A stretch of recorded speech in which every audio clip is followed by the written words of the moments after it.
Amigos, es un gusto volver a encontrarnos aquí a través de la señal de Vox FM y también, por supuesto, a través de las redes sociales de Vox, en esta charla con la que inauguramos una serie de pláticas muy de cerca, muy personales, con los hombres y mujeres que aspiran a encabezar la gubernatura del Estado de Michoacán el próximo año.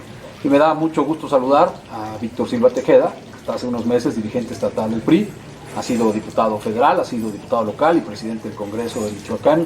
Y bueno, hoy es uno de los nombres que más suenan de cara hacia la gubernatura del Estado. Liceo Silva, bienvenido. Muchas gracias, don Julio, y muchas gracias por estar en tu programa. Muchas gracias a usted por aceptar esta entrevista. Cuéntele un poco a la gente quién es Víctor Silva, cómo se define, dónde nació, qué ha hecho, un poco, sobre todo para los millennials que nos ven a través de las redes y que no conocen mucho sobre su vida. Claro, pues hemos tenido una línea de vida siempre muy cercana a la gente en Michoacán. Yo tuve la oportunidad desde muy joven de participar en actividades políticas, por razones de mi preparación académica, por razones de amigos y amistades de mi familia que tuvieron la posibilidad de servir a Michoacán, de estar en cargos importantes hace muchos años, y que desde mi origen de Cualcomán, Michoacán, y de Tancítaro, donde yo nací, me ligó a familias que participaban en la vida política de nuestro estado. Estoy hablando de manera concreta del licenciado Carlos Torres Manso, quien fue un distinguido cualcomanense y quien gracias a él me orientó para estudiar la carrera de economía. Yo pensaba cuando era chico estudiar la carrera de ingeniería metalúrgica, porque la zona de Cualcomán, la zona donde yo me desarrollé, es una zona eminentemente minera, con una gran riqueza y un gran potencial. Y esa era mi aspiración. Cuando llegué a la Universidad Nacional Autónoma de México, después de haber buscado esa carrera en la Universidad Michoacana que no existía, el licenciado Carlos Torres Manso me dio un curso de orientación vocacional en 3 minutos. Me dijo que la carrera del futuro que necesitaba México y Michoacán era conocer de economía, saber de economía y darle rumbo a los programas económicos que, gracias a ese boom petrolero que tenía nuestro país en esos momentos, pues habría que diseñar, habría que buscar cuáles eran los mejores derroteros de la inversión pública. Por esa razón yo estudié economía, gracias a esa orientación del licenciado Carlos Torres Manso, y por eso, siendo una carrera y una facultad, la Escuela de Economía, donde uno abreva una profunda formación social, me ligó mucho a las tareas políticas y a las tareas sociales. ¿Quiénes integran la familia de Víctor Silva? Bueno, estoy casado con Silvia Barragán Valencia, originaria de Los Reyes, con origen en el municipio de Tocumbo, originarios de Santa Inés, Michoacán, y bueno, con 3 hijos, Silvia, Víctor y Alberto, 30, 29 y 25 años aproximadamente, y la verdad hemos tenido una familia encantadora. Yo me siento muy satisfecho del transcurso de la vida que hemos tenido juntos con mi esposa. Así que mi actual esposa, como siempre digo, es la esposa que tengo desde hace 35 años, la tengo desde hace 20 y es mi actual esposa. Y lo será. Así es. Seguramente hasta el final. ¿Por qué decide Víctor Silva militar en el PRI? Y sobre todo, ¿por qué decide quedarse en el PRI? Quizás cuando es joven, muy joven, pues el PRI era el partido hegemónico, pero después se viene ya una oferta muy amplia de partidos. ¿Por qué decide quedarse? Porque tengo una plena identificación con los postulados del partido. Pocos partidos a nivel mundial y a nivel de Latinoamérica tienen un postulado, una plataforma política, sobre todo sus principios tan firmes. Un partido de centro izquierda, y más me gusta hacia la izquierda, que ha dado la oportunidad de construir este país. Ese es el principal atractivo que tuvo Víctor Silva para acercarse a un partido político como el PRI, el constructor del México moderno, de lo que hoy todavía seguimos teniendo como país, el constructor de instituciones. Eso me atrajo. En la época de la debacle del PRI en el año 2000, cuando perdimos la presidencia de la República, decidí quedarme en el partido. Porque entramos a una etapa de un partido que ya no era un partido del gobierno. Ahora tenemos que luchar por ser un partido en el gobierno. Y para eso hay que ir a la competencia electoral. Son nuevas épocas y a mí me gustan los retos. Por eso siempre he permanecido al lado de mi partido y creo, no he estado equivocado. Hay 2 o 3 ocasiones en que el nombre de Víctor Silva ha sonado fuerte para la gubernatura. Recuerdo con mucha claridad 2011 y 2015. En 2015 era prácticamente un hecho. Pasó en esas ocasiones el dar una oportunidad que le correspondía. ¿Cómo procesa esa lectura? Bueno, yo lo veo como una etapa que me ayudó a formarme, que me ayudó a entender más la mecánica de los intereses partidarios a nivel nacional y de lo que ahora ya no debe hacer mi partido. Nosotros consideramos que cuando tenemos que ceder los espacios porque alguien tenga mejor perfil, mejores condiciones, mejor aceptación social, tenemos la obligación de hacerlo. Pero cuando no es así, tenemos también la obligación de decirlo y tenemos la obligación de luchar porque esos espacios que son legítimos no se nos arrebaten. Y creo que hoy el PRI ha entendido eso, y más en el caso de Michoacán. Yo estoy convencido que esa experiencia me formó más y me tiene en una condición que hoy, esperando la decisión del partido y esperando la decisión del equipo por Michoacán, la alianza que hoy, el día de hoy se concreta en el órgano electoral, nos permita a nosotros que el procedimiento, que la mecánica, que la metodología que se utilice para tomar esa decisión sea la más transparente y la más equitativa posible. ¿Cómo ve, por cierto, el tema de la alianza? Parecía hace 2 años, 3 años hubiera sido una alianza impensable. ¿Cómo la ve? Bueno, yo veo una alianza natural, una alianza que nos exigen los ciudadanos. Los ciudadanos quieren tener opciones con rumbo, opciones sólidas, opciones serias, que les permita a los ciudadanos escépticos en este momento, que no están de acuerdo con lo que pasa en el país, tener viabilidad real de sumarse a un esfuerzo y a un programa político. Y digo programa político porque siendo partidos a veces hasta antagónicos el PRI y el PAN, hoy para construir hacia adelante no debemos de ver hacia atrás, Julio. Tenemos que ver hacia adelante, pero no para cuidar o velar por los intereses de los partidos que nos coaligamos, y ni siquiera de quienes aspiramos estar en el trabajo de la alianza en cualquiera de sus niveles. Lo tenemos que hacer por el bien de los ciudadanos, por el bien de Michoacán, no en aras de buscar derrotar a un partido. Sería efímero pensar que una alianza que le puede dar tanto a Michoacán fuera exclusivamente con intereses electorales. Yo creo que aquí debe de surgir la posibilidad de instaurar en Michoacán un gobierno de coalición, un gobierno que le permita estabilidad política, social y económica a nuestro Estado durante 6 años y más, y de una vez por todas darle a Michoacán continuidad en políticas públicas que le permitan ir a un desarrollo tan anhelado a los michoacanos. La primera vez que se habló de Víctor Silva como probable candidato a la gubernatura era la década de los 90, y Michoacán era un estado muy distinto al que hoy vivimos, un estado entre los estándares de los estados más tranquilos del país, con una perspectiva económica muy importante, con finanzas sanas. Hoy probablemente gobernar Michoacán sea sacarse la rifa del tigre, uno de los estados más violentos, más inseguros, con finanzas públicas completamente destrozadas.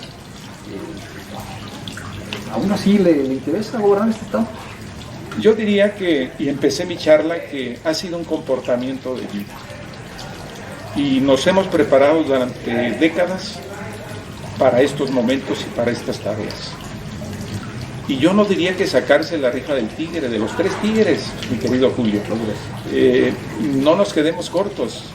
Finanzas públicas muy dañadas, una deuda pública enorme, pasivos que desafortunadamente no hemos podido resolver en Michoacán, su administración, por razones económicas, por falta de dinero. problemas de inseguridad que vivimos en muchas regiones de nuestro estado, problemas en el sistema educativo michoacano, que destaca a nivel nacional, pero no por ser el mejor. El sistema de salud, con graves problemas, como en gran parte del país, pero en Michoacán también los tenemos. Y tenemos problemas también de una infraestructura carretera que en este momento, por falta de recursos, no ha sido atendida. En fin, es un reto ir a gobernar Michoacán, pero sobre todo darle la gobernabilidad que requiere para que sea atractivo para la inversión extranjera, para la inversión de otras latitudes de nuestro país y para la propia inversión, porque hay inversionistas michoacanos que prefieren ir a poner sus empresas o parte de sus empresas a otras entidades de la República que crear empleos en Michoacán. El reto es crear empleos, el reto es no seguir expulsando más mano de obra a los Estados Unidos. Estamos bendecidos por las remesas. Y hoy más que nunca han hecho un esfuerzo. Es un milagro que hoy lleguen más de 3,000 millones de dólares al año a Michoacán. Siempre la meta eran 3,000, 2,900. Hoy casi vamos a recibir 3,800 millones, cuando también la crisis económica está en los Estados Unidos y nuestros paisanos han hecho un gran esfuerzo por sus familias para que puedan sortear la crisis económica que vivimos en Michoacán, la falta de empleo, la crisis que en este momento nos ha generado el problema del COVID, la crisis sanitaria, nos ha llevado a una crisis económica severa. Y esta crisis económica severa nos tiene en una crisis social tocándonos las puertas que tendrán que enfrentar todos los gobiernos, el gobierno federal, estatal y los gobiernos municipales. Y esperamos que no se convierta en una crisis política el próximo año.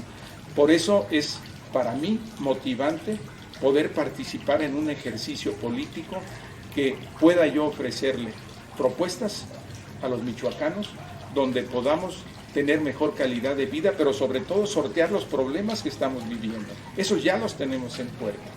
Y la mejor manera de salir de ellos tiene que ver con la experiencia, con la constancia y con conformar un equipo interdisciplinario y sobre todo un equipo que le dé gobernabilidad. Tenemos que ir por primera vez en Michoacán a un gobierno de coalición real, que nos permita, Julio, desterrar de una vez por todas que al año de gobierno se empiece a hablar de interinatos. Eso ya no podemos tolerarlo en Michoacán. El tener gobiernos de 2 años, de año y medio, de meses, que no nos han permitido darle continuidad a las buenas políticas públicas, pero voy más allá. No nos ha permitido darle confianza a la gente de que los gobiernos en Michoacán pueden garantizar el marco de derecho y sobre todo garantizar que los michoacanos tengan empleo, tengan ingresos y tengan una forma modesta pero clara de vivir. ¿Cuáles serían las 3 primeras acciones de gobierno que usted tomaría si el 1 de octubre le toca tomar posesión como gobernador? Bueno, lo que tenemos que hacer primero es resolver los problemas que tenemos. Número 1, atender lo que tiene que ver con la vacunación, atender el tema de salud. Y segundo, poner orden en las finanzas públicas del Estado. No porque no lo puedan poner en este momento, sino porque tenemos que buscar alternativas de reestructuración de nuestra deuda, de buscar financiamientos con mejores condiciones para que paguemos menos, pero sobre todo, en esos 100 días tenemos que detonar la inversión. Se tiene que generar la confianza de los inversionistas para que vengan a invertir, y algo que se debe de ver en 100 días es la posibilidad de que en Michoacán, desde Lázaro Cárdenas y desde Morelia, pueda haber ofertas de trabajo porque fluyen las inversiones por la confianza que se genere del nuevo gobierno. Le ha tocado a usted trabajar cerca de liderazgos muy interesantes en Michoacán, como fue don Alfonso Chávez, don Carlos Torres Manso, y a nivel nacional como Leonardo Colosio. Le tocó ser dirigente estatal del PRI cuando él era dirigente nacional, y además había un parecido físico ahí que hacía que mucha gente los asociara. Sin contar a ellos 3 que me imagino que forman parte de su acervo personal, ¿quiénes diría que son los 3 líderes que más lo han inspirado? ¿Nacionales o mundiales? Bueno, yo siempre lo diré porque he tenido la oportunidad de abrevar de manera cercana, desde luego, el licenciado Carlos Torres Manso, el licenciado Jorge de la Vega Domínguez, con quien tuve la oportunidad de trabajar muchos años, más de 18 años de manera cercana, quien fue secretario de Estado 4 veces, dirigente del PRI nacional, gobernador de Chiapas, una gente con una peculiar forma de hacer política fina, muy fina, y consideramos que abrevamos mucho de él, del licenciado Torres Manso, y también del licenciado Ausencio Chávez, una gente incansable, entregada al trabajo por Michoacán, muy honesto y muy serio en sus propuestas políticas. ¿Quién diría que es su líder mundial o histórico de cabecera, el más inspirador? Bueno, sin duda Mahatma Gandhi. Yo siento que él tiene una inspiración no solamente para quienes en su momento consideramos que era una forma de enfrentar la vida. Yo creo que prácticamente lo debemos de tener de cabecera. Yo siempre me he inspirado en la forma en que sacó adelante a un país empobrecido solamente con la fe y la constancia y con creer en la fuerza precisamente de la organización política de mujeres y hombres que tienen necesidades, grandes necesidades. Por eso la India es lo que es hoy, un gran país. Va a ser una potencia mundial. Una potencia mundial, gracias a él. ¿Cuál es su libro o sus libros de cabecera? Bueno, tenemos muchos, pero yo siempre, más que dar el relumbrón de un libro de cabecera importante, hay un libro que a mí me cambió sin ser de un autor tan, digamos, tan connotado, y que sigue siendo un crítico político y que sigue siendo un personaje que actualmente participa en mesas redondas. México Negro. México Negro me describió a mí en mi juventud cómo se desarrolló este país, cómo se dieron las revoluciones de México, por qué el desarrollo económico de México se dio en torno al petróleo, por qué las intervenciones extranjeras tenían el interés de venir sobre nuestra riqueza natural del petróleo, por qué las revoluciones venían del norte del país, por qué las armas cruzaban la frontera norte para armar a los grupos políticos que desestabilizaban nuestro México, por qué tuvimos presidentes de la República que duraban hasta 15 minutos, otros 3 días, otros de 2 horas.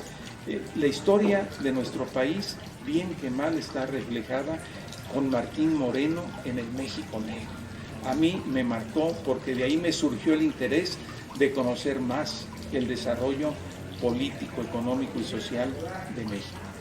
Yo lo recomiendo, lo he recomendado mucho, es hasta novelesco porque es muy ameno, pero quien conoce a Martín Moreno saben que es una gente crítica, es una gente que actualmente tiene una posición muy clara políticamente, pero que sin duda alguna a mí me ayudó a conocer lo que fue realmente el desarrollo de México, no desde el punto de vista que lo habíamos aprendido en la primaria, en la secundaria, en la preparatoria, por nuestra gente, no, desde el punto de vista de los intereses de la riqueza nacional, que es el petróleo, que lo fue y lo sigue siendo. ¿Cuál es su disco favorito? Si tuviera que hacer un viaje en carretera y solamente se pudiera llevar un disco, ¿cuál se llevaría? Los Beatles. ¿Alguno en especial de los Beatles? Todos. ¿Alguno de clásicos? Prácticamente los clásicos de los Beatles. Así es. ¿Su película? Híjole, bueno. Yo creo que Lo que el viento se llevó es una película que también nos marca. Ver otra vez. Así es, tiene muchos mensajes, aprende uno mucho, y yo estoy muy cierto de que quienes somos aficionados al cine tenemos ese referente porque efectivamente lo hemos visto una y otra vez y siempre nos sentimos satisfechos. 2 preguntas políticas finales. Una, ¿cómo evalúa al presidente López Obrador sus 2 años de gobierno y cómo sería su relación con él si usted fuera gobernador y el presidente? Bueno, sin duda alguna, parte de que le vaya bien a Michoacán es establecer una muy buena relación con el presidente de la República. Muy buena relación. Y eso no tiene que ver ni con ser sumisos, ni con acatar a pie juntillas lo que se dicte desde la presidencia de la República. Una buena relación conlleva entendimiento, diálogo, pero siempre con mucha tolerancia porque Michoacán lo necesita. Michoacán necesita recursos, necesita apoyo, necesita la mano del gobierno federal.